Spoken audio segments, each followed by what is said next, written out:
Je vous souhaite la bienvenue à ce workshop autour de la prise de parole en public. Je tiens particulièrement à vous remercier de vous être levé tôt ce matin, d'avoir bravé la pluie et d'avoir même pour certains monté 9 étages pour que nous puissions nous rencontrer. Je m'appelle Christine Abadi, je suis coach en prise de parole en public, donc j'accompagne les acteurs de l'entreprise dans leur communication orale.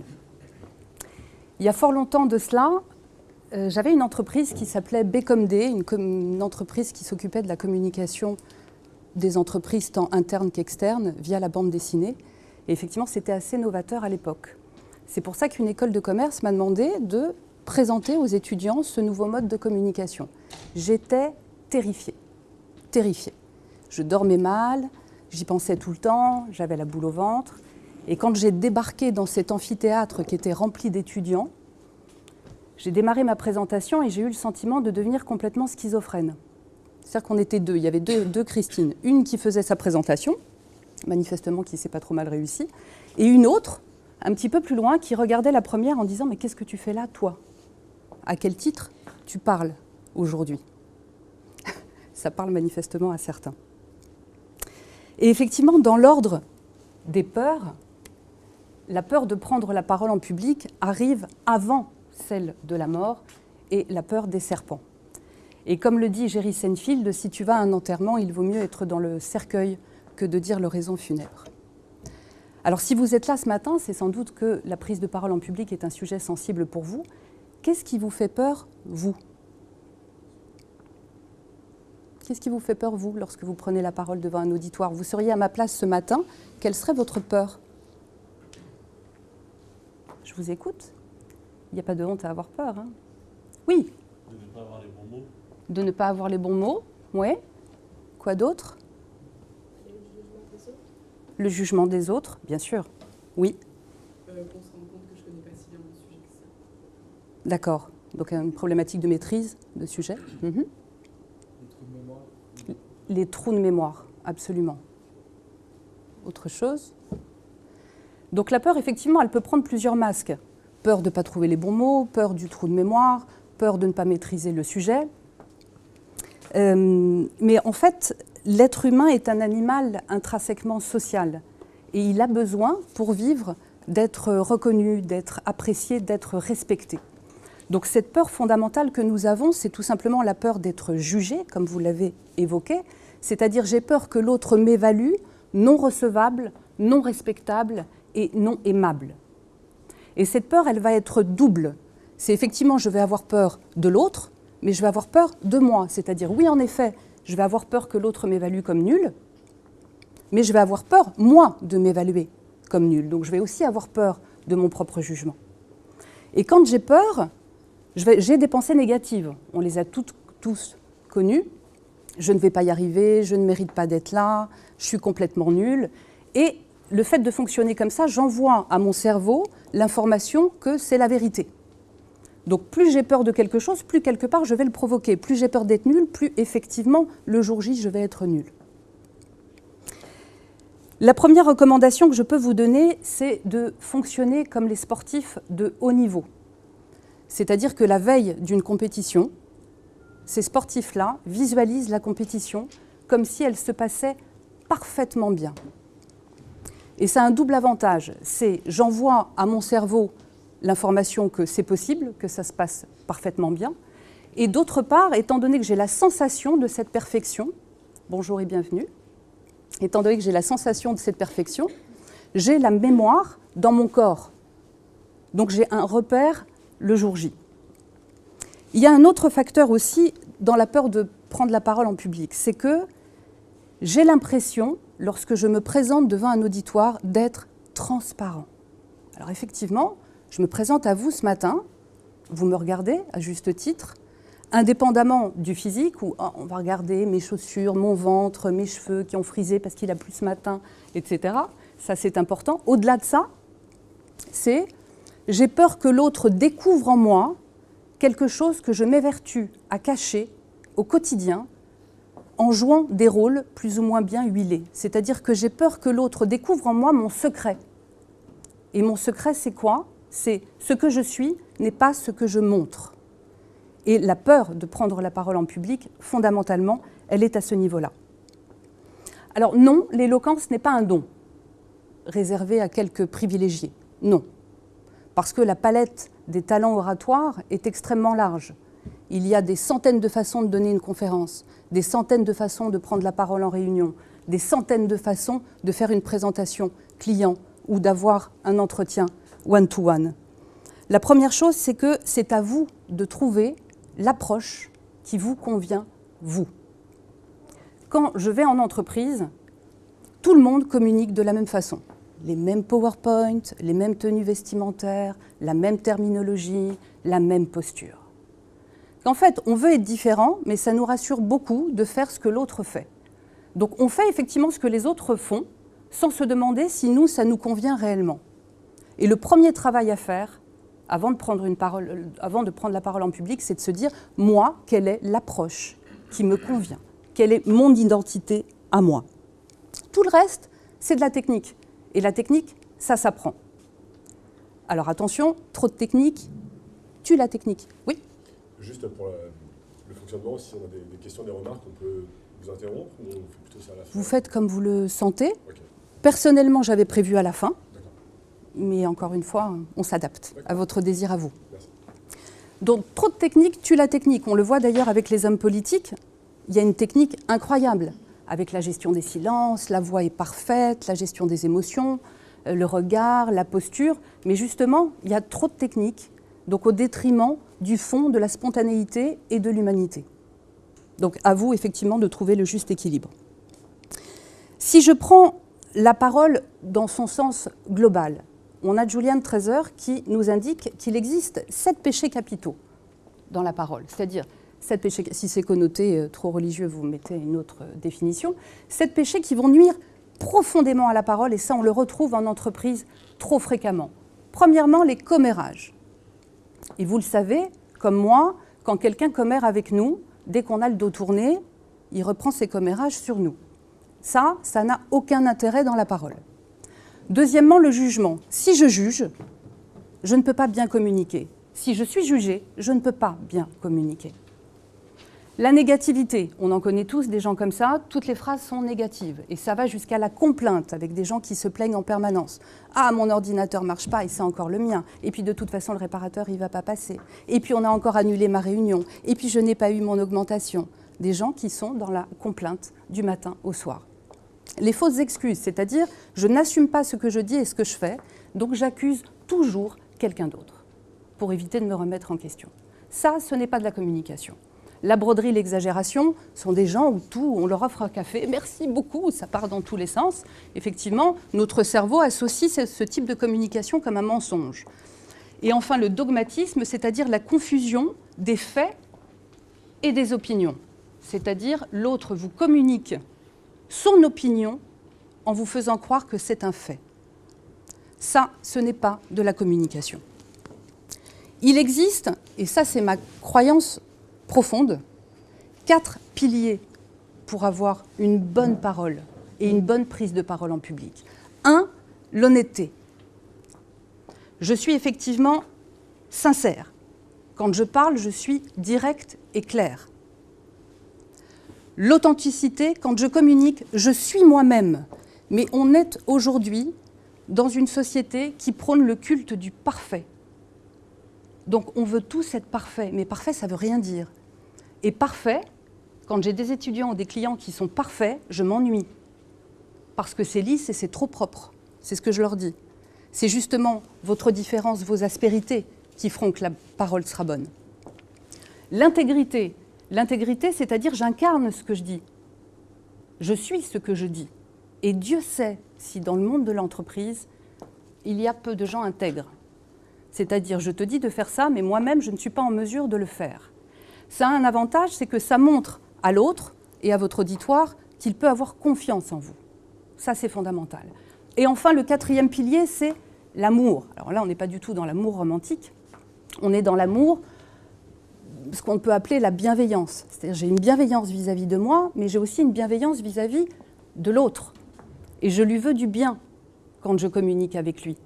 Ça va effectivement m'empêcher de juger, puisqu'effectivement, quand je suis bienveillant, la jauge du jugement baisse considérablement, et ça va me permettre aussi de modérer l'honnêteté. Comme vous le savez, l'honnêteté à 100%, c'est pas possible. Oh, qu'est-ce que t'es laid ce matin? C'est pas possible. Donc effectivement, quand je prends la parole et que je suis animée par cette bienveillance, je vais moduler le curseur de l'honnêteté. Alors, voyons un petit peu ce qui se joue quand je prends la parole en public. Quand je communique d'une façon générale, je vais mettre en œuvre 3 modes de communication. Vous les connaissez tous, je vais juste moduler le premier. Le premier mode de communication, c'est mon langage verbal, c'est-à-dire les mots que j'utilise pour communiquer. Alors, la plupart des consultants en prise de parole en public adorent dire que les mots représentent 7% de notre mode de communication. C'est archi faux. En fait, ils s'étayent sur les travaux d'Albert Mehrabian, psychologue, qui effectivement a fait une expérience pour mesurer l'importance des mots, mais qui sont dits en contradiction avec le langage du corps et avec la voix. Je vous donne un exemple. Si je vous dis « c'est bien », là les mots sont très importants, puisque vous entendez le « c'est bien », et j'ai également mon langage de corps qui vous dit la même chose. Si je vous dis « c'est bien », là les mots ne sont plus du tout importants. Vous avez effectivement reçu mon langage de corps, mon intention, et la voix connotée avec une certaine agressivité. D'accord ? Parce qu'en fait, les mots, c'est la base même de votre discours. Ils sont extrêmement importants dans la prise de parole en public. Donc, ils ne représentent pas 7%. Les mots, c'est ce qui va vous permettre de raconter une histoire, d'argumenter, de théoriser, d'inciter à l'action, de vendre. Donc, le choix des mots, il est fondamental. Alors, ce langage verbal, je ne l'ai pas choisi par hasard. Chacun d'entre vous ici a son propre langage, ce qu'on appelle la sémantique personnelle. Parce qu'au fur et à mesure qu'on a grandi, on a construit notre langage par rapport à tout un tas de paramètres, par rapport à nos valeurs, par rapport à notre éducation, par rapport à notre dominante sensorielle. Comme vous le savez, nous sommes tous équipés de 5 sens physiques, et au fur et à mesure qu'on grandit, on va privilégier un sens plutôt qu'un autre. Et on retient 3 canaux sensoriels que sont l'ouïe, la vue et le canal kinesthésique, c'est-à-dire l'odorat, le toucher, la sensation. Les mots que je vais utiliser vont révéler ma dominante sensorielle. Les gens qui sont visuels vont dire « Tu vois ce que je dis ? Est-ce que tu vois ce que je suis en train de dire ?» Les gens auditifs vont dire « T'entends ce que je suis en train de te dire là ?» Et les kinesthésiques vont dire « Tu comprends ce que je dis ? Tu sens ce que je dis ?» Et c'est d'ailleurs la base de la négociation. À partir du moment où on sait identifier la dominante sensorielle de son interlocuteur, il est ensuite extrêmement aisé de lui fournir le langage qui lui fait du bien. Quelquefois, on rencontre des gens en disant « Je ne sais pas pourquoi je l'aime bien, lui. » C'est normal de parler le même langage. Donc les sens sont comblés, en tout cas votre sens dominant. Mais également, ce langage, je le choisis par rapport à la perception que j'ai de moi. Imaginons, je grandis dans une famille où tout ce que je fais n'est jamais bien. T'as vu, papa, maman, j'ai 15 sur 20. Pourquoi t'as pas eu 20 ? Bon, je bosse. T'as vu, papa, maman, j'ai 20 sur 20. Et pourquoi t'as pas eu 21 ? Etc., etc. Il se peut, indépendamment du fait que je vais toujours chercher cette reconnaissance que je ne reçois pas d'une autorité parentale, que je développe ce que l'on appelle un manque de confiance en moi. Automatiquement, les mots que je vais choisir pour communiquer vont révéler ce manque de confiance en moi. Et la perception que vous avez de vous, elle est fondamentale parce que c'est ce qui va déterminer votre identité d'orateur. Et les 2 questions à vous poser aujourd'hui, c'est lorsque vous prenez la parole, quelle perception avez-vous de vous et quelle perception avez-vous des autres lorsque vous présentez devant un auditoire. Si effectivement vous vous sentez inférieur aux autres, vous allez projeter sur votre auditoire un pouvoir qu'il n'a pas. Une bonne communication, c'est « je suis au même niveau que l'autre ». Il n'y a pas de pouvoir à avoir. Communiquer, ça signifie en latin « communicare », qui signifie « mettre en commun ». Une communication, c'est chacun vient mettre en commun. Il n'y a pas de pouvoir à avoir. Et si je me sens soumis au regard de l'autre, je vais projeter sur lui le pouvoir de réparer ce qui me manque. Si on reprend l'exemple de cet enfant 15 sur 20, 21 sur 20, effectivement, lorsqu'il va se présenter devant un auditoire, il va demander à son auditoire de le reconnaître pour compenser la reconnaissance qu'il n'a pas pour lui, puisqu'on ne lui a jamais appris à le faire. Ça nous permet de rebondir sur les pilotes de vie, les drivers, les groupes de comportement de Taibi-Kahler, qui nous indiquent que peur du groupe, de l'inconnu, crainte du jugement d'autrui, refus de laisser paraître ses émotions, difficulté à comprendre les autres, timidité, sentiment de ne pas faire le poids, de ne pas être à la hauteur, tout ceci, ce sont des obstacles à l'expression de notre personnalité et qui sont les marqueurs d'un construit culturel qui est lié à nos valeurs affectives profondes, à notre histoire personnelle, à notre éducation. Et il part du principe que, au fur et à mesure que nous grandissons, nous recevons 5 messages principaux de la part d'une autorité quelle qu'elle soit, de façon implicite ou pas. Et qu'il se peut que nous développions ce qu'on appelle un pilote de vie, c'est-à-dire un moteur chez moi qui va déterminer la façon dont je vais communiquer. Donc ces 5 messages, comme je vous le disais, les plus fréquents, sont ceux que aussi bien on s'adresse à nous-mêmes, à soi-même, qu'aux autres, et ils vont influencer notre état émotionnel et surtout déterminer la nature de la relation que nous allons entretenir avec un groupe ou un individu. Ces 5 messages sont les suivants. Par rapport à l'exemple de l'enfant tout à l'heure, 21 sur 20. Il a reçu comme message « Tu aurais pu faire mieux » en permanence. Dès qu'il fait quelque chose, « Tu aurais pu faire mieux, je ne te reconnais jamais dans ce que tu produis ». Il se peut qu'il développe le driver « Sois parfait ». Dans la communication orale, je vais donc toujours chercher à être parfait. Arrête de pleurer, arrête de chouiner, les garçons ça pleure pas, bref, tout ce qui va avec peut déclencher le « sois fort ». Donc quand je vais me présenter devant un auditoire, moi, je vais venir pour vous dire que je suis fort. Tu n'es pas gentil, je vais déclencher le fait plaisir. Le fait plaisir, c'est que je vais privilégier le bien-être de l'autre au détriment du mien. Tu n'as plus rien à faire, fais des efforts, et tu n'as pas encore fini, va donner le dépêche-toi. Alors bien évidemment, ces messages ne seront néfastes que s'ils nous enchaînent au comportement qu'ils impliquent, ce qui va enclencher un stress chronique. Car après tout, il n'est pas négatif d'essayer d'être meilleur, fort, de travailler vite, bien, en toute autonomie. Je me suis permise de vous apporter le test que je fais dans mon cabinet pour déterminer si vous aussi, vous avez des messages contraignants. Souhaitez-vous le faire? Oui? Très bien. Il faut vous équiper d'un stylo. C'est à l'ancienne. Est-ce que tout le monde a terminé? C'est bon pour vous? On peut reprendre? Alors effectivement, comme vous l'avez constaté, si toutefois vous avez un driver au-delà de 25, ça témoigne qu'aujourd'hui, puisque ce sont des choses évolutives, fort heureusement, qu'aujourd'hui, vous avez ce message contraignant dans votre communication.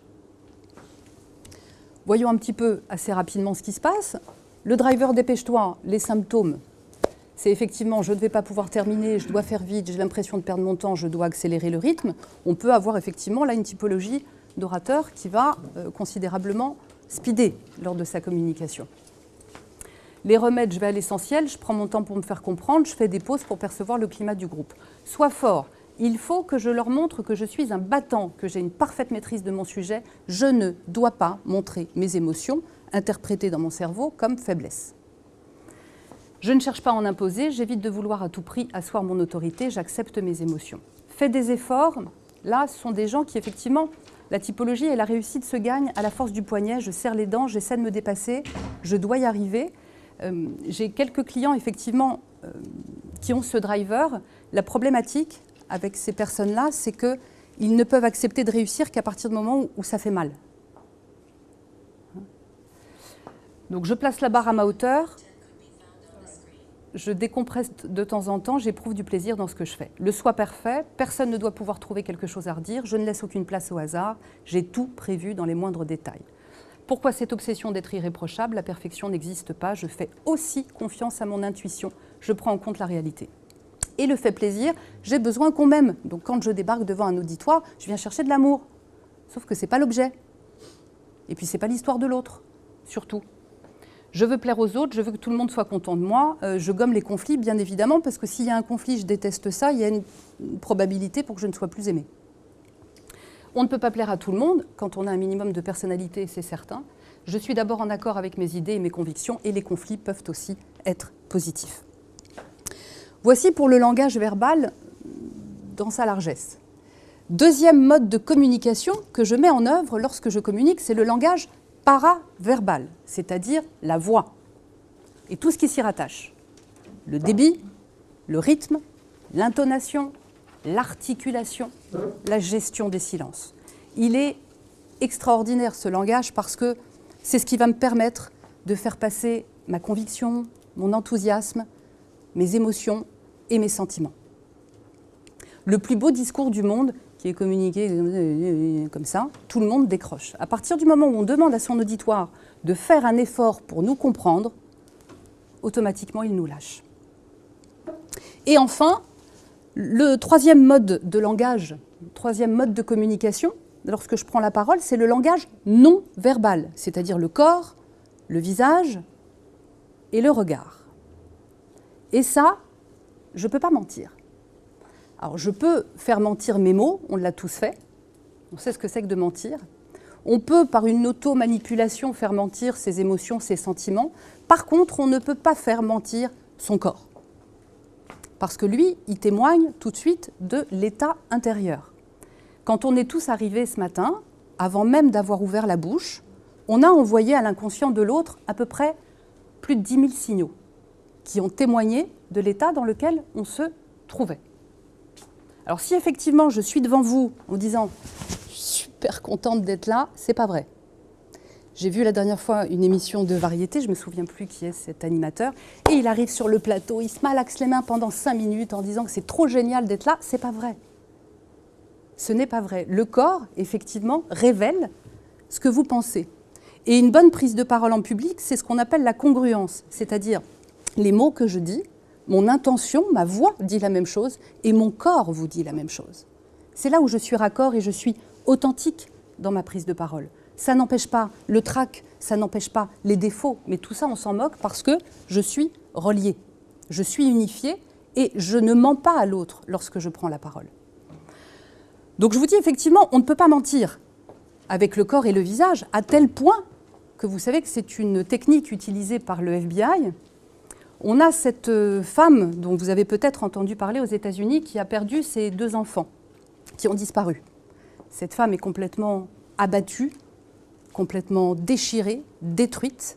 Pendant des mois, la police cherche et ne trouve pas. Et cette femme, bien évidemment, passe à la télévision en pleurs plusieurs fois pour faire un appel à ce ravisseur hypothétique pour récupérer ses 2 enfants. Et il y en a un qui a une idée. Il fait une capture d'écran d'une de ses interventions à la télévision. Il faut que vous sachiez qu'on a un visage qui est séparé en 2 et les 2 parties ne sont pas identiques. Il semblerait d'ailleurs que si les 2 étaient identiques, on serait très moche, mais ce n'est pas du tout le sujet d'aujourd'hui. La partie gauche de notre visage, et ça c'est extrêmement prouvé, révèle ce que nous sommes vraiment. La partie droite de notre visage révèle ce que nous voulons montrer à l'autre. Et sur cette capture d'écran, il divise le visage de cette femme. Nous avons donc la partie droite du visage, c'est ce qu'elle cherche à montrer, une femme complètement abattue, qui pleure et qui implore, et qui veut récupérer ses enfants. La partie gauche de son visage, on a un sourire et une certaine jouissance à ce qui est en train de se passer. Et il s'avère que cette femme a tué ses 2 enfants. Et ils ont réussi à la toper comme cela. Donc vous voyez, c'est assez révélateur. Alors, quand vous rentrez chez vous, ne prenez pas les photos de tout le monde en coupant le visage. Mais effectivement, c'est quelque chose de très probant. Et vous voyez que sur ce qu'on est fondamentalement, on ne peut pas mentir. Alors, il existe 3 appuis. Oui, monsieur. Par rapport au visage droit, visage gauche, c'est lié au cerveau droit, cerveau gauche? Je suis incapable de vous dire. Sans doute. Il y a peut-être des recherches à faire. Il y a un TED Talk dessus, HEC Montréal, qui pourra vous expliquer, j'imagine, sans doute. 3 appuis pour la prise de parole en public, ça, ce sont vraiment 3 éléments sur lesquels vous pouvez vous appuyer lorsque vous prenez la parole. 1, la respiration. 2, la voix. Et 3, le regard. La respiration. La première zone qui se bloque quand je suis stressée, quand j'ai le trac, c'est la nuque. D'ailleurs, on a souvent des gens qui ont mal, ça descend jusque dans le dos. Donc pour se soulager, qu'est-ce qu'on fait? On remonte. Donc on est comme ça. Il y en a certains, du matin au soir, ils sont comme ça. Ça remonte le diaphragme, ce qui fait qu'on a une respiration extrêmement courte qui va amplifier le stress, puisqu'effectivement, on ne va pas pouvoir oxygéner le corps. Donc quand on est stressé, avant de prendre la parole en public, déjà, on remet ses épaules à la bonne place. Comment on fait? On est obligé de les surprendre un petit peu. C'est-à-dire qu'on va les monter très haut et on va les relâcher d'un seul coup, pour bien les remettre à leur place et surtout faire baisser le diaphragme. Parce que quand on respire bien, on oxygène, donc le cerveau fonctionne, le corps fonctionne, on dénoue les muscles, on apaise l'intellect, on atténue le stress et surtout, on améliore le débit de la voix. Et sachez en plus que le rythme respiratoire, votre rythme respiratoire, s'est calé déjà depuis fort longtemps sur le mien, très subtilement et très inconsciemment. C'est pour cela que quand on a un orateur qui a un souffle court, on étouffe. Et quand il arrête de parler, on fait « il m'a étouffé lui ». Parce qu'effectivement, subtilement, votre respiration s'est calée sur la mienne. D'où l'intérêt aussi d'avoir une respiration ample. Je vous donne une petite technique, c'est la règle des 4-8. Ça, c'est quelque chose que de toute façon, on devrait faire matin et soir ou régulièrement dans la journée. C'est-à-dire que je vais avoir une respiration ventrale. Alors, respiration ventrale, on ne sait plus trop ce que c'est parce qu'on est tellement stressé dans cette ville qu'on remonte. Demain matin, lorsque vous êtes encore dans votre lit, à peine vous serez réveillé, avant même d'avoir mis le pied par terre, observez tout de suite comment vous respirez. Et vous verrez que vous respirerez d'une très belle respiration ventrale. Parce que quand on dort, le corps reprend ses droits. Et lui, il a besoin de cette respiration-là. Dès qu'on met un pied par terre, tac, tac, tac, tac, tac, on commence à remonter. Donc, on a une respiration ventrale pour replacer le corps à sa juste place. La règle des 4-8, c'est quoi? J'inspire 4 secondes, j'expire 8 secondes. Ça détend immédiatement. Vous voulez qu'on le fasse ensemble? Vous voyez, ça vous fait bâiller, vous, déjà. Donc, effectivement, quand on a une respiration ventrale, les épaules ne montent pas. C'est effectivement, essentiellement, le ventre qui gonfle et qui se dégonfle. 4 secondes, 8 secondes. Ça, c'est un phénomène qui se passe sur les plateaux télé, qui fait un peu de bruit, qui s'appelle le booster clap. Le booster clap, c'est quoi? Ça équivaut à une course à pied de 60 mètres en sprint. Donc ça a l'avantage, effectivement, de redéclencher toute la circulation sanguine et de baisser le stress. Avant, bien évidemment, que les animateurs débarquent sur le plateau, vous imaginez bien qu'il y a une petite préparation. Il y a une respiration qui est très importante. Il y a également une visualisation de quelque chose qui nous fait sourire très naturellement, de façon à récupérer ce sourire naturel. Et le booster clap, c'est quoi? C'est que, on va le faire ensemble, on va taper dans nos mains comme des dingues pendant 30 secondes en hurlant « yes, yes, yes ». Alors, mais il faut effectivement y mettre toute l'intention. C'est pas, je me mouille pas trop. D'accord? Donc on le fait dans 2 secondes. Vous tapez comme des fous et vous allez voir qu'après, on y va? Allez, top! Yes, yes, yes, yes, yes, yes, yes! Allez, allez, allez, plus fort que ça! Yes, yes, yes, yes, yes, yes, yes, yes, yes! Encore, encore! Yes, yes, yes, yes, yes, yes, yes, yes, yes, yes! Encore, encore, encore! Yes, yes, yes, yes, yes, yes, yes, yes, yes, yes, yes, yes! Alors, dommage, il n'y a pas de miroir pour que vous voyez vos visages. Parce que là, j'ai un sourire magnifique sur tous les visages, un regard qui pétille, et effectivement, tout est redescendu et ça a reboosté, et en tout cas, on a repris ses marques en soi. Donc ça fonctionne très bien. Le truc, c'est que c'est sonore, on ne peut pas faire ça partout. Bon. On peut le faire cependant caché dans les toilettes avant un entretien ou autre, mais sans faire de bruit si tant est qu'on y mette toute l'intention, véritablement. Ça fonctionne très très bien. Et j'ai souhaité aujourd'hui vous partager également une courte vidéo, je l'espère pour vous courte, d'Amy Cuddy. Amy Cuddy, c'est une psychologue américaine qui est enseignante à Harvard et qui va nous prouver quelque chose, qui va nous enseigner une posture qui va modifier notre taux hormonal. Puisqu'effectivement, on a la preuve aujourd'hui que le mental influe sur notre corps, mais elle nous prouve que le corps influence notre mental. Donc avec la posture qu'elle va nous communiquer, on modifie notre taux hormonal, c'est-à-dire qu'on va booster notre testostérone, qui est l'hormone par définition de la puissance, et on va baisser de facto l'hormone du stress, qu'est le cortisol, seulement en 2 minutes chrono. Alors il n'y a pas de son, puisqu'il n'y a pas d'enceinte, mais cependant c'est sous-titré. So the second question really was, so we know that our minds change our bodies. Is it also true that our bodies change our minds? And when I say minds, in the case of powerful, what am I talking about? So I'm talking about thoughts and feelings and the sort of physiological things that make up our thoughts and feelings. And in my case, that's hormones. I look at hormones. So what do the minds of the powerful versus the powerless look like? So powerful people tend to be, not surprisingly, more assertive and more confident, more optimistic. They actually feel that they're going to win even at games of chance. They also tend to be able to think more abstractly. So there are a lot of differences. They take more risks. There are a lot of differences between powerful and powerless people. Physiologically, there also are differences on 2 key hormones, testosterone, which is the dominance hormone, and cortisol, which is the stress hormone. So what we find is that high-power alpha males in primate hierarchies have high testosterone and low cortisol. And powerful and effective leaders also have high testosterone and low cortisol. So what does that mean? When you think about power, people tended to think only about testosterone because that was about dominance.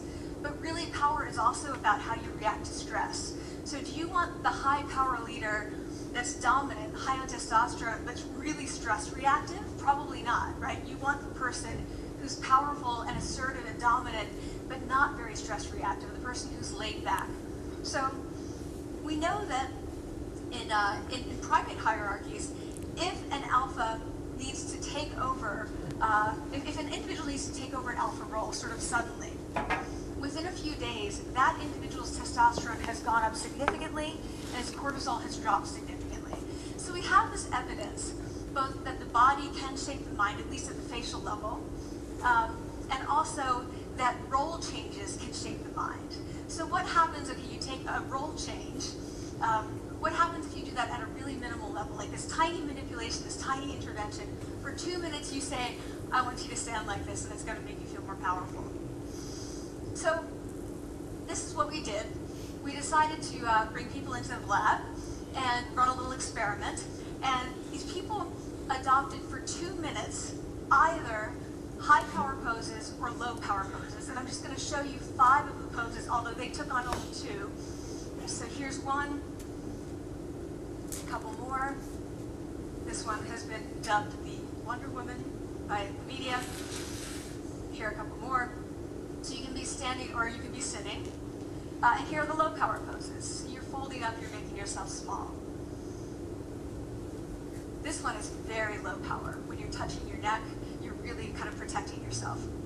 So this is what happens. They come in, they spit into a vial. We, for 2 minutes, say, you need to do this or this. They don't look at pictures of the poses. We don't want to prime them with the concept of power. We want them to be feeling power, right? So 2 minutes they do this. We then ask them, how powerful do you feel on a series of items? And then we give them an opportunity to gamble. And then we take another saliva sample. That's it. That's the whole experiment. So this is what we find. Risk tolerance, which is the gambling. What we find is that when you're in the high power pose condition, 86% of you will gamble. When you're in the low power pose condition, only 60%. And that's a pretty whopping significant difference. Here's what we find on testosterone.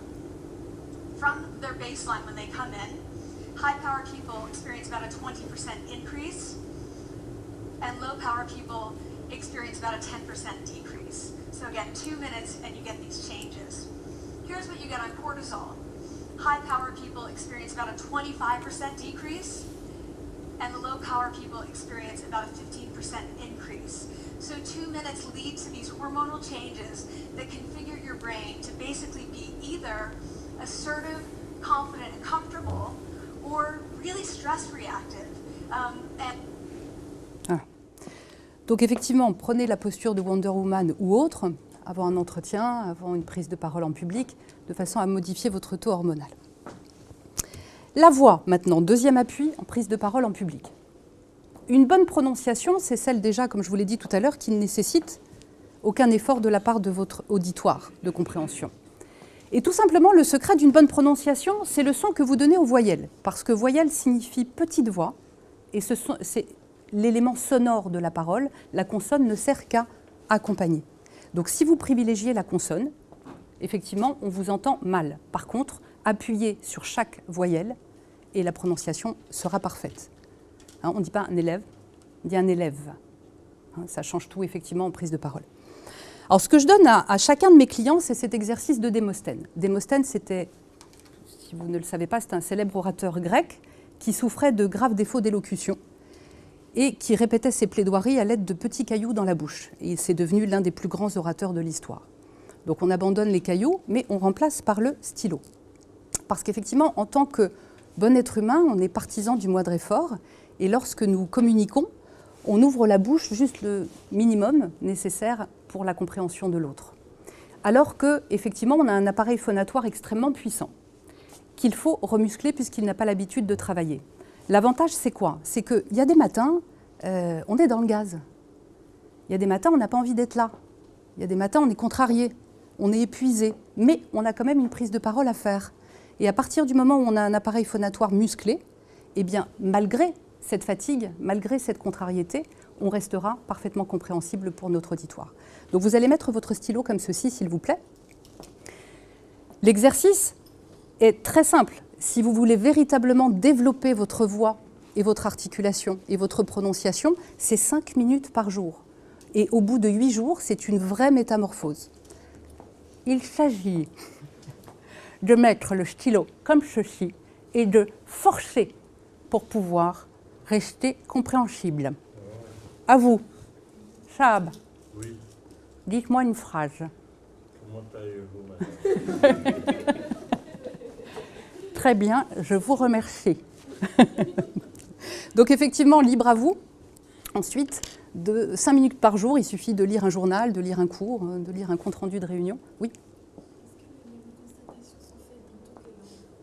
Absolument. Absolument. Parce que par contre, là, on a les mêmes muscles. Oui, tout à fait. Ou alors, ce que je peux vous proposer, ce que je faisais à l'époque, quand je vendais beaucoup, de façon à réveiller un petit peu la voix, c'est de dire plusieurs fois ce type de phrase. Qui se lance? Je vais vous laisser, Chab. Monsieur, la première? Oui. Okay. Le fisc fixe exprès chaque taxe fixe excessive, exclusivement au luxe et à l'exquis de l'extraordinaire Alexis. Fabuleux. Faites ça 10 fois, vous aurez une voix magnifique. Quelqu'un souhaite en faire une autre? Oui. Choisissez celle que vous souhaitez. La grande grosse grasse graine d'orge gris, dit au grand gros gras grain d'orge gris, vas-tu bientôt des grands gros gras grains d'orge grisés? Oui, c'est une question, absolument. Oui. Oui, il y a une réponse. Je des grands gros gras grains d'orge grisés. Vrai. Dès que les autres grands gros grains d'orge gris, ce seront des grands gros gras grains d'orge grisés. Super. Quelqu'un d'autre? Non, c'est bon? Dis donc, Dina, dit-on du dos d'un dindon dodu. Bref, ce genre de phrase que je pourrais vous faire parvenir si vous le souhaitez. En ce qui concerne l'intonation, ça c'est fondamental. Parce qu'effectivement, on a souvent des orateurs qui s'expriment comme un électrocardiogramme plat. Et là, c'est un peu compliqué, effectivement. Donc, surtout, faites en sorte de colorer votre prise de parole. Et il y a notamment une astuce pour cela, c'est-à-dire que les mots phares de votre présentation, que votre intervention soit courte ou longue, il s'agit de les stabiloter oralement. C'est-à-dire que je vais les mettre en valeur, comme je viens de le faire. Je vais les mettre en valeur. Et généralement, je borde un peu avec du silence avant et du silence après. L'autre va recevoir ce mot-là et c'est celui-là qu'il va retenir. En ce qui concerne le débit, faites des pauses effectivement et variez les rythmes. Parce que vous connaissez ce que vous allez dire, mais votre auditoire le découvre pour la première fois. Donc il faut lui laisser le temps d'intégrer et en plus d'avoir des pauses de respiration. La communication occupe désormais une place centrale dans la restructuration de nos sociétés. Ces technologies accompagnent le redéploiement des pouvoirs et des contre-pouvoirs dans l'espace domestique, l'école, l'entreprise, le bureau, l'hôpital. La communication pénètre de plus en plus de sphères d'activité en propageant une technologie de gestion des relations sociales. Vous voyez que là, on varie avec les rythmes. Ouais, par rapport à ça, en fait, c'est simplement marquer la ponctuation. Oui, ça c'est très important, la ponctuation. Mais là, il n'y en avait pas, par exemple. Si vous voulez, de toute façon, une virgule, c'est quasiment une seconde de silence. Un point, c'est 2, dans un premier temps. Et après, ça devient naturel. On ne peut pas tracer... Et enfin, troisième appui, le regard. À partir du moment où vous vous exprimez, il est très important de regarder l'autre. C'est fondamental. Alors, on me demande souvent, les clients me disent, mais en fait, la bonne posture pour la prise de parole en public, c'est quoi? Parce que moi, je suis là comme une godille, je ne sais pas quoi faire de mes bras. C'est la posture de naissance, en fait, la posture la plus naturelle qui existe. C'est nous qui complexifions les choses. Regardez un très jeune enfant, quand il s'adresse dans le salon à toute sa famille, il est comme ça, il regarde tout le monde, et bien c'est ça, le ventre en moins, bien sûr. La bonne posture, c'est celle-là. C'est-à-dire que mes jambes prolongent mon bassin, sachant que chacun a un bassin unique, chacun aura un écartement de jambes unique, et j'enclenche la gestuelle. Chacun en fonction de votre personnalité. Plus on est au sud, plus ça va bouger, plus on est au nord, plus ça va être effectivement plus sobre. Qu'importe, de toute façon, il est très important que vous déclenchiez la gestuelle. Pourquoi?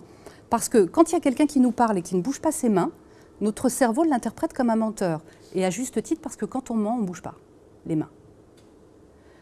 Si vous avez une réunion prochainement, si quelqu'un parle en ayant les mains en dessous, doutez un petit peu de ce qu'il dit. Donc, enclenchez la gestuelle. Si vraiment ça part dans tous les sens et que vous avez besoin d'une structure au départ, essentiellement au départ, faites la technique du piou-piou. La technique du piou-piou, c'est ça. Je croise, je mets mes bras à la hauteur des hanches, j'imagine que j'ai un petit oiseau vivant à l'intérieur qui ne doit pas mourir étouffé, je ne croise pas avec les doigts blancs, et après, je renchaîne. Ça part dans tous les sens, piou-piou. Je renchaîne. Mais la vraie question, c'est de vous demander, vous, de quoi vous avez besoin.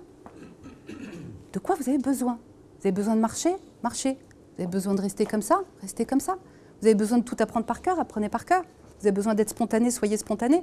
Sous certaines conditions, bien évidemment. Mais la vraie question, c'est moi, de quoi j'ai besoin là? Dans cette communication-là. Qu'est-ce qui va me faire du bien, moi? Alors, on a des postures, effectivement, en fonction des sexes. La femme, elle va protéger la zone qu'elle estime être la plus sensible chez elle, c'est-à-dire à ce niveau-là, au niveau du plexus. Donc souvent, la femme croise. D'ailleurs, on la voit dans les couloirs des entreprises, c'est souvent comme ça, elle marche, là, elle est parfaitement en sécurité, puisque sa zone sensible est protégée. L'homme, lui, va protéger la zone qu'il estime être la plus sensible chez lui, ce qu'on appelle la posture du cache-sexe. Ça, on ne peut pas parce que ça fait videur de boîte. Ça fait soirée privée. C'est une soirée privée. C'est un workshop privé. Et effectivement, certains se disent, bon, je sais que je ne peux pas croiser devant, je vais le faire discretos à l'arrière. Ça non plus. Ça, c'est la posture du couloir de la mort qu'on adopte avant d'aller mourir en prison. En fait, en prise de parole en public, on ne croise rien. On ne croise rien. Parce que si on montre à l'autre qu'on est en protection, l'autre, il n'a pas envie d'entrer en relation avec nous automatiquement. Donc, je suis naturelle comme je suis, mais au moins, je suis moi. Et c'est ça le plus important. Alors, en ce qui concerne la construction du plan, j'attire juste votre attention sur le fait que quand on a une présentation orale à construire, qu'est-ce qu'on fait? On s'installe devant notre ordinateur et tac, tac, tac, on démarre. Parce qu'il faut aller très vite. Mais en fait, il faut juste prendre 10 minutes, 15 minutes, 30 minutes qui vont nous faire gagner beaucoup de temps. Et il faut se poser des questions juste avant de commencer son plan. 1, quel est le message que je souhaite faire passer réellement? Parce qu'au bout du compte, on entend des présentations, on ne sait pas trop où l'orateur nous emmène. Qu'est-ce que je souhaite que mon public fasse après ma présentation? Qu'est-ce que je veux enclencher chez eux? Et 3, qu'est-ce que je veux que mon public retienne? Il faut savoir que là, ce que vous êtes en train de faire, c'est très dur. Parce que vous vous concentrez pour écouter ce que je dis. Donc, toutes les 20 minutes, on se met en mode pause pour se soulager parce que ça coûte beaucoup d'énergie d'écouter quelqu'un. Donc, à la fin de ce workshop, vous allez retenir que 20% si vous êtes en forme de ce que j'ai raconté ce matin. Ça n'a pas d'importance. Mais concrètement, vous, si vous avez une intervention orale à faire, quels sont les 20% que je souhaite que mon public retienne? Et il est là, votre axe. Le fil rouge est là. Et tout le reste, eh bien, il faut en faire le deuil. Il faut accepter de ne pas en parler. Et enfin, qu'est-ce que vous souhaitez que votre public ressente? Parce que si ce n'est pas pour déclencher de l'émotion, qui est la base de l'être humain, autant envoyer un mail. Ce sera mieux. Donc effectivement, une fois que j'ai répondu à ces questions, je peux commencer à me mettre à mon plan. Alors je vous soumets 3 façons de débuter, alors non pas une réunion, mais une présentation orale, une sorte de conférence, sachant qu'il y a 2 choses à connaître par cœur. En présentation orale, c'est l'introduction et la conclusion. Là, on ne peut pas se vautrer là-dessus. Hein? Après le reste, vous suivez votre plan. Donc soit je démarre par une histoire, ce qu'on appelle une histoire signature. Je raconte une histoire pour mettre dans le sujet. Soit je donne une stat, je donne une statistique, ce qui permet aussi de légitimer pas mal ce que je raconte. Par exemple, si je fais une présentation sur la négociation, je peux démarrer en disant 99% des négociateurs échouent, silence, parce qu'ils ne savent pas ce qu'ils veulent. Et ensuite, j'enchaîne. Ou je démarre par une citation. Si effectivement je fais une présentation sur la formation, je peux démarrer en disant « Si la connaissance crée parfois des problèmes, ce n'est pas l'ignorance qui permet de les résoudre. »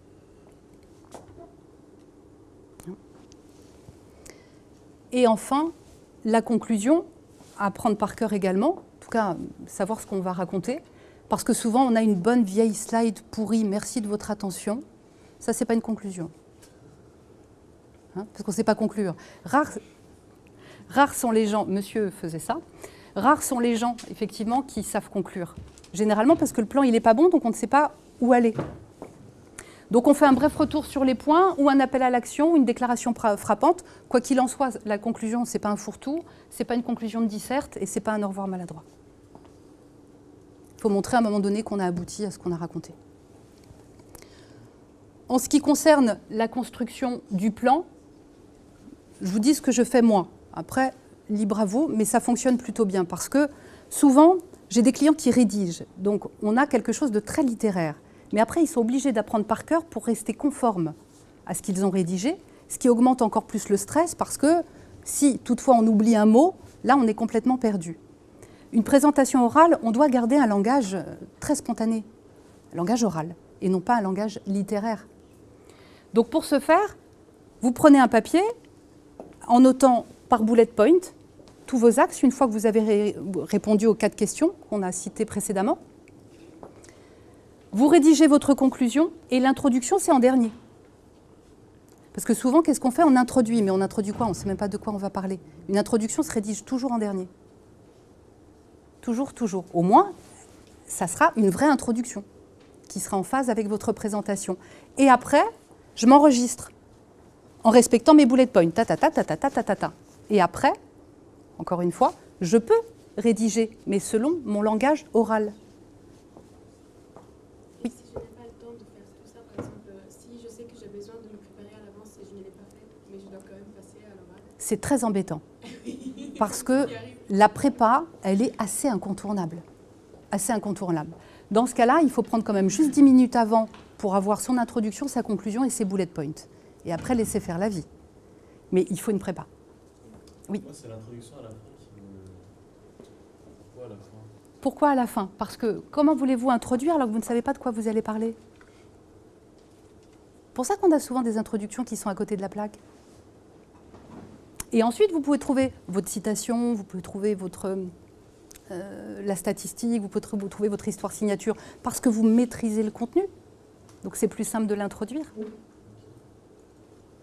Quand vous organisez une soirée, qu'est-ce que vous faites? Vous préparez tout en amont avant d'introduire les gens. Vous n'introduisez pas les gens en disant « Bon, alors maintenant, on va tous faire ça ensemble ». Non, non, c'est la même chose. Quand vous invitez des gens chez vous, vous ne les accueillez pas, vous ne les introduisez pas chez vous alors que le plat n'est pas prêt. C'est la même chose.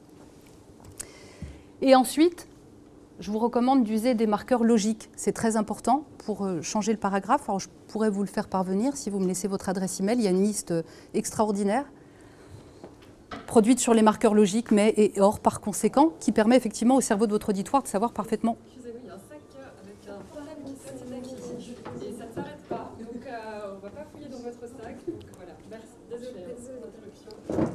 Donc ça, c'est important.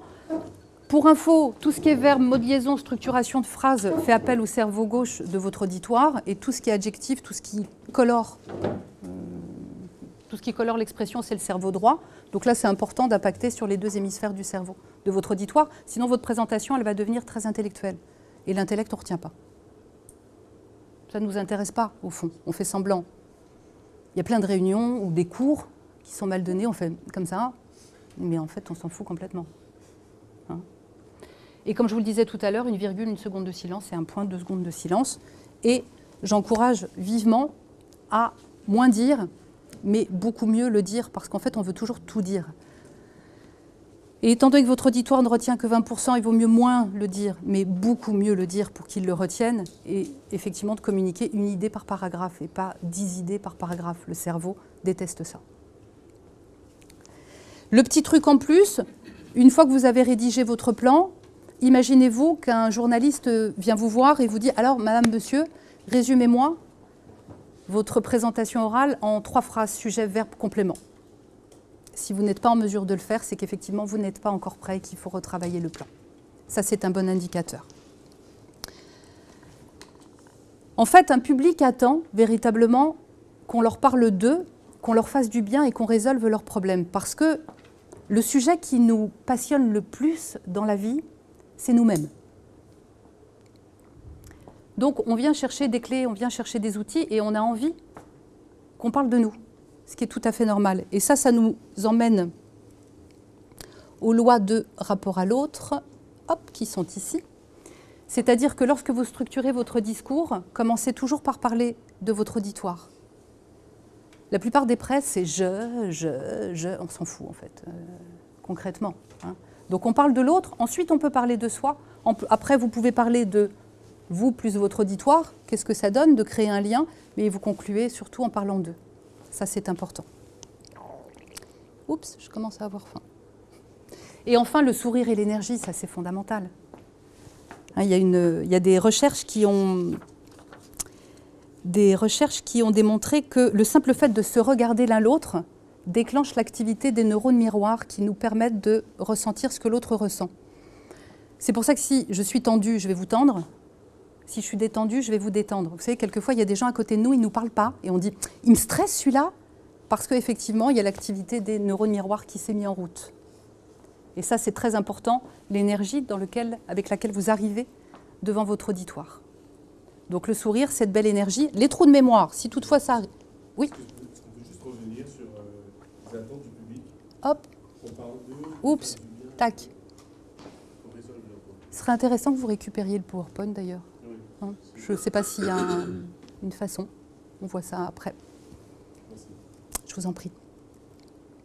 Alors, si on a un trou de mémoire, alors déjà on mange avant une présentation. Ça occupe le corps, ça c'est très important. J'essaie de repérer une personne bienveillante, tant qu'à faire, dans l'auditoire, ça c'est important. S'il y en a une, normalement oui. Et surtout, si j'ai un trou de mémoire, je conserve le contact visuel. Parce que quand j'ai un trou de mémoire, qu'est-ce qu'on fait? On fait comme ça, et on commence un dialogue interne. Oh, j'ai un trou de mémoire, oh là là, et là, c'est la fin du monde. Donc, j'ai un trou de mémoire, je garde le contact visuel, et je fais un compte à rebours 20, dans ma tête. 20, 18, 16, et à 14, ça revient.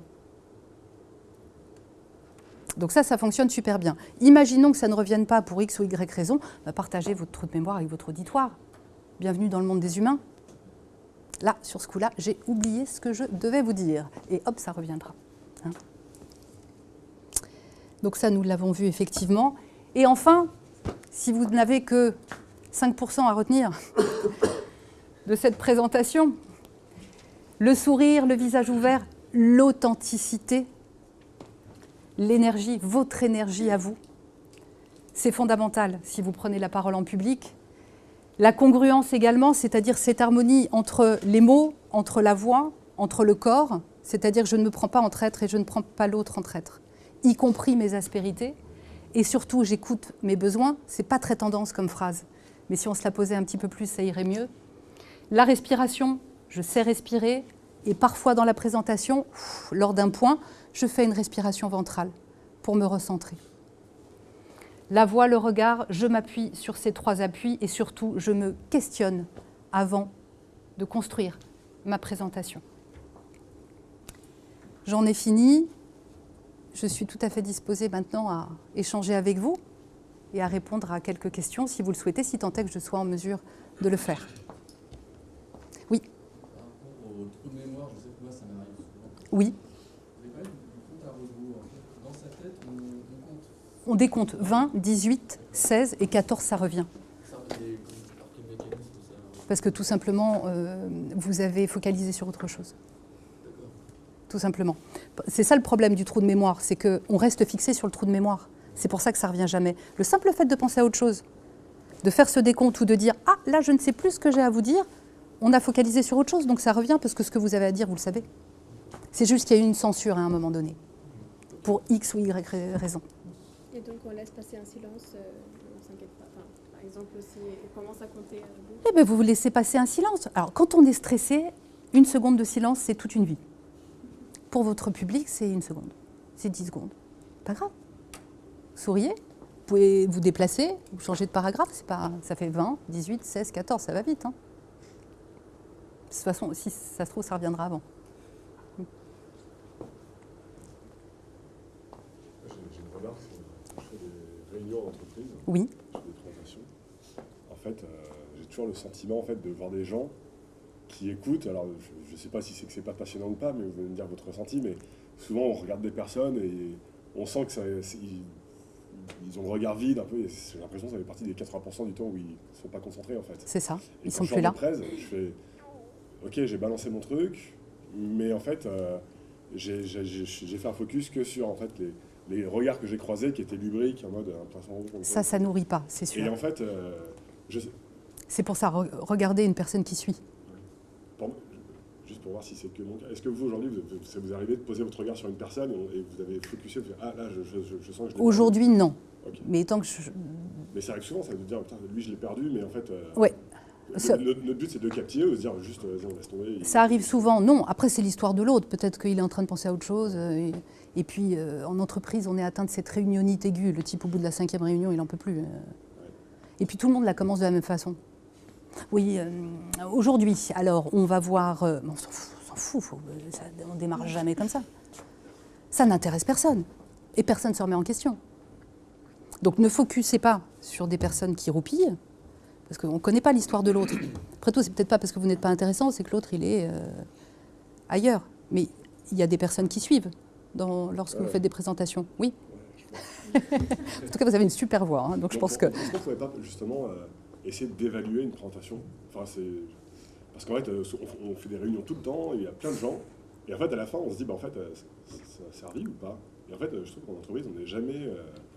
il n'y a pas de feedback. Faire 1 heure de réunion avec 10 personnes autour de la table, on se barre, et ça te fait genre, ça t'a apporté ou pas? Ou c'était utile? Ou genre, tout le monde s'est emmerdé? 60% des réunions aujourd'hui en entreprise sont inutiles. Okay. Et une réunion, c'est très court. Justement, le taux d'attention, c'est 20 minutes. Une réunion, c'est 20-30 minutes max. Okay. Mais là, on parle, on a l'impression qu'on est très occupé. Et ça aussi, c'est encore ce message inconscient. T'as vu comme je bosse, t'as vu, j'ai des réunions partout. C'est encore pour montrer à l'autre qu'on est respectable, aimable, qu'on mérite ceci, qu'on mérite cela. C'est pas de la communication. L'entreprise perd beaucoup d'argent. C'est pas du tout le mode opératoire. Donc, bien évidemment que les gens sont gonflés à un moment donné. Ils n'en peuvent plus parce qu'en plus, personne ne le dit, sauf dans les couloirs. Oh, encore une réunion. Bah oui, mais bon, faut se remettre en question à un moment donné. Et puis, il y a une certaine façon d'animer les réunions. Et souvent, les orateurs dans les réunions, ils se parlent à eux-mêmes, ils ne parlent pas à l'autre. L'autre, il ne se sent pas considéré. Comment voulez-vous que... Tu ne me considères pas? Bah, tu n'existes pas pour moi. Moi, j'ai besoin d'exister pour toi. C'est ça, l'humain. Et heureusement, quelque part. Comment gérer le fait d'avoir des notes à la main? Alors, à la main, non. Jamais. Jamais. Posé sur la table. Le seul... Dans quel cadre? Alors, on a une présentation à faire, il y a trop d'informations. Moi, j'ai besoin d'avoir une note, je me sens en sécurité en fait. Alors, parfois, j'ai pas besoin de le lire. Non, parce que les notes, c'est un doudou. Pour ça, je me sens en sécurité. Qu'est-ce qui fait que vous ne maîtrisez pas votre sujet? Vous avez une présentation PowerPoint? Normalement, le visuel, il vous emmène à la suite. Idéalement, les notes sont posées sur la table.